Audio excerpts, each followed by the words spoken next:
Hello বন্ধুরা, good evening সকলকে। এই দেখো আজ একটু রেডি হয়ে নিয়েছি, যাচ্ছি একটু শপিংয়ে। সারা বছরই তো ছেলেগুলো পড়াশোনা করে, তাই একটু চিন্তাভাবনা করে আমরা বছরে একবার করে কোথাও না কোথাও ঘুরতে যাই। তাই এ দেখো এসেছি একটু শপিং করতে। জুতো প্রথমে গেলাম জুতোর দোকানে। এই দেখো ফার্স্ট ফ্লোরে জুতো পছন্দ হলো না, সেকেন্ড ফ্লোর থেকে কিনে নিলাম। এই দেখো চলে এসেছি বাইরে। এই দেখো একটা কোথায় চলে এসেছি, বিশাল মল।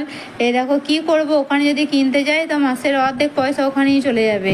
তাই কি করব, একটু ছবি টবি তুললে একটু ভিডিও করে নিলাম। তারপরে দেখো লিফটে একটু চুল ফুল ঠিক করে নিলাম, একটু দেখে নিলাম। তারপর কি করবো, ভাই বাইরে বসে একটু ভাবনা চিন্তা করে নিচ্ছি কোথায় যাব, কোন মলে যাব। তারপর বাসে চেপে বললাম। এই দেখো বাসে যাচ্ছি, যেতে যেতে দেখছি কোথায় একটা মল পাওয়া যায়। এ দেখো চলে এসেছি মলেতে। হ্যাঁ ঠিক আছে, এখানে মোটামুটি ঠিকই আছে।